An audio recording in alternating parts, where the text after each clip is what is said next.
নমস্কার দর্শক বন্ধুরা, আপনাদের সবাইকে আমাদের ইউটিউব চ্যানেল হৃদয় ও মনের হদিশে স্বাগত জানাই। আজকের পর্বে আমরা জানব, আপনি যত চুপচাপ মানুষ তত বেশি আপনাকে অবহেলা করে কেন। আপনি অনুভব করেছেন আপনি খুব শান্ত, ভদ্র, কারোর সাথে অযথা তর্ক করেন না, তবুও মানুষ আপনাকে গুরুত্ব দেয় না। মানুষ অন্যদের সামনে আপনাকে যেন দেখতেই পাওয়া যায়নি এমন ভাবে আপনাকে এড়িয়ে যায়। অনেক সময় নিজের শান্ত স্বভাবটা যেন একটা অভিশাপ হয়ে দাঁড়ায়। কিন্তু কেন? আজ মনোবিজ্ঞান বলবে এর প্রকৃত সত্য কি, কেন এমনটা হয়। চুপচাপ মানুষকে অন্যরা লো থ্রেট হিসাবে ধরে, অর্থাৎ সেই মানুষটির কাছ থেকে কোনো ভয়ের ব্যাপার নেই বা আতঙ্কিত হওয়ার ব্যাপার নেই, এইরকম একটা মূল্যায়ন করে। মনোবিজ্ঞান বলে, আমরা যার থেকে ঝুঁকি কম তাকে কম গুরুত্ব দিই। যিনি চিৎকার চেঁচামেচি করেন, নিজের কথা জোরালো ভাবে বলেন, সিদ্ধান্ত নেন জোরালো ভাবে, প্রয়োজনে না বলতে পারেন, তাদের আমরা গুরুত্ব দিই স্বাভাবিকভাবেই। আর চুপচাপ মানুষকে আমরা মনে করি এ তো কিছু বলবে না, চাপ দিলেই মেনে নেবে সবকিছু, সুতরাং এর সাথে যা খুশি করা যায়। ফলে সাধারণ মানুষ অবচেতনভাবে চুপচাপ এই মানুষকে অগ্রাহ্য করে, মূল্য কম দেয়। তবে খুব কম মানুষও আছেন যারা আবার এই ধরনের মানুষকে পছন্দ করেন, তবে তার সংখ্যা অতীব নগণ্য। যে মানুষ নিজের মত প্রকাশ করে না তাকে কম মূল্যবান বলে ধরে নেওয়া হয়। আপনি যদি কোনো আলোচনায় নিজের মতামত প্রকাশ না করেন, মানুষ ভাবে ওর হয়তো কিছুই বলার নেই, বা ও ততটা গুরুত্বপূর্ণও নয়। মানুষ যে কথা বেশি বলতে পারে, মতামত প্রকাশ করতে পারে দক্ষতার সাথে, তাকেই বেশি গুরুত্ব দেয়। এটা মানব স্বভাব। আপনি যদি নিজের মত লুকিয়ে রাখেন, মানুষ আপনার চিন্তার গভীরতা দেখতে না পায়, বা আপনার জ্ঞান অভিজ্ঞতা থাকলেও সেটা প্রকাশ না করলে, মানুষ কিন্তু অবহেলা করতে শুরু করে। আরেকটা বিষয় হলো, চুপচাপ মানুষ নিজের অসুবিধা পরিষ্কারভাবে বলে না, তাই মানুষ আপনার সহ্য করার সীমা সহজেই ভাঙে। বাউন্ডারি না থাকলে মানুষ আপনার ব্যক্তিত্বকে কম মূল্য দেয়। যেমন, কেউ আপনার সময় নষ্ট করছে, বা আপনি না চাইতেই অনেক কাজ আপনার উপর চাপিয়ে দিচ্ছে, বা আপনাকে ব্যাক আপ হিসাবে রাখছে, আর আপনি কিছুই বলছেন না, তখন মানুষ ধরে নেয় এ তো সহ্য করবে। এই কারণেই চুপচাপ মানুষকে অধিকাংশ সময় সহজেই সুবিধা নেওয়া যায় এমন মানুষ বলে ধরে নেওয়া হয়। ফলে আপনার উপর জোর করে অনেক কিছুই আপনার অনিচ্ছা সত্ত্বেও চাপিয়ে দেওয়া হয়, আর আপনাকে সেটা মেনে নিতে হয় চুপচাপ। আর আপনি পলুর বলদের মতো খেটে অবহেলার পাত্র হয়ে যান। আর একটি বিষয় হলো, চুপ থাকা মানুষকে মানুষ নিচু আত্মবিশ্বাসের প্রতীক মনে করে। আপনি বাস্তবে আত্মবিশ্বাসী হলেও যখন আপনি কথা কম বলেন, নিজেকে প্রকাশ করেন না, তখন মানুষ ধরে নেয় আপনি কনফিডেন্ট নন। আর মানুষ আত্মবিশ্বাসী মানুষকে বেশি সম্মান দেয়। ফলে লো confidence is equal to low importance.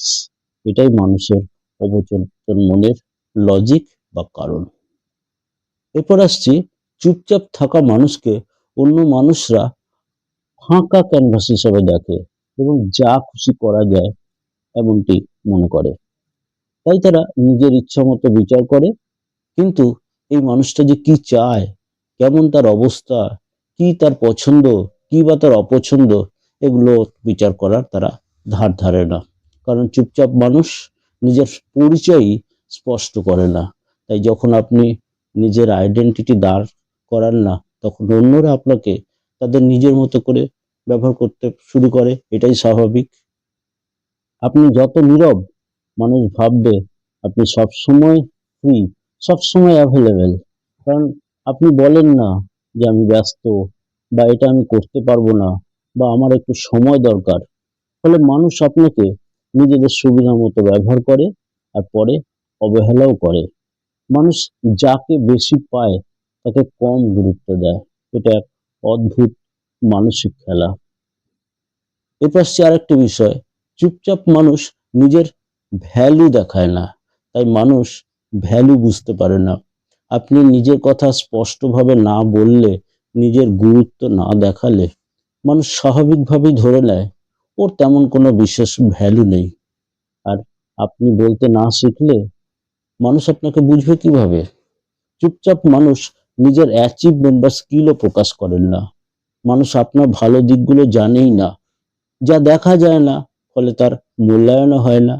যদি আপনি নিজের যোগ্যতা লুকিয়ে রাখেন, মানুষ কিভাবে আপনার ক্ষমতা বুঝবে? অন্যরা যদি নিজেদের প্রচার করে, তারা সম্মান পায়। আর আপনি যদি নীরব থাকেন, মানুষ আপনার মূল্য খুঁজেই পাবে না, কেবল তখন এড়িয়ে যেতে থাকবে। তাহলে আপনি কিভাবে অন্যের অবহেলা না পেয়ে গুরুত্ব পেতে পারেন? কিভাবে তা সম্ভব? হতে পারে আপনি আপনার নিজের নীরব বা চুপচাপ থাকার যে স্বভাব, সেটা বদলাতে চান না। এটা ভালো, শান্ত মানুষরাই পৃথিবীকে সুন্দর করে। কিন্তু যদি আপনি অন্যদের কাছে গুরুত্ব পেতে চান, তাহলে আপনাকে কিছু জিনিস শিখতে হবে। প্রথমত, বাউন্ডারি বলুন। অর্থাৎ, এটা আমি করতে পারবো না, এখন আমার সময় নেই, আমি এটা পছন্দ করি না। না বলাটা দুর্বলতা নয়, এটা কিন্তু একটা সেলফ রেসপেক্ট। এটা কিন্তু আপনাকে শিখতে হবে। দ্বিতীয়ত, নিজের মতামত প্রকাশ করুন। টান টান হয়ে ঠেটা তর্ক করার দরকার নেই। শান্ত স্বরে বলুন, যেমন আমার মতে, বা আমি মনে করি। এইভাবে বললে মানুষ আপনার উপস্থিতি অনুভব করতে শিখবে। তৃতীয়ত, নিজের ওয়ার্ক ও স্কিল স্পষ্টভাবে দেখান।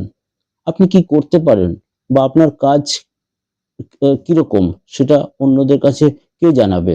নিশ্চয়ই আপনি জানাবেন। আপনি যদি লুকিয়ে রাখেন নিজেকে, সেটা রাখতেই পারেন, কিন্তু নিজেকে লুকালে কিন্তু আপনার সম্মানটাও কমে যাবে। চতুর্থত, কথার পরিমাণ না, দৃঢ়তার মাত্রা বাড়ান। ঘন্টা খানেক কথা বলার দরকার নাই, 1 মিনিটে বলুন, কিন্তু যেটা বলবেন সেটা দৃঢ়ভাবে বলুন। আর নিজের আইডেন্টিটি দাঁড় করান। আপনি কে? মানুষের কাছে আপনাকে সেটা বলতে হবে। মানুষ আপনাকে অবহেলা করে, এটা আপনার ভুল নয়, এটা সামাজিক মনোবিজ্ঞানের খেলা। কিন্তু যদি আপনি নিজের সীমা স্থাপন করেন, নিজের মত প্রকাশ করেন, নিজের ভ্যালু দেখান, নিজের পরিচয় স্পষ্ট করেন, তাহলে চুপচাপ থেকেও আপনি মর্যাদার উচ্চতায় পৌঁছতে পারবেন। নীরবতা দুর্বলতা নয়, নীরবতা একটা ক্যারেক্টার। কিন্তু নীরবতার সঙ্গে প্রেজেন্স যোগ হলে মানুষ আপনাকে আর কখনো অবহেলা করতে পারবে না। আজ এই পর্যন্তই। আজকে ভিডিওটি ভালো লাগলে প্লিজ লাইক, কমেন্ট ও শেয়ার করতে ভুলবেন না। পরবর্তী পর্বে আবার দেখা হবে। ততক্ষণের জন্য বিদায় নিচ্ছি। ধন্যবাদ।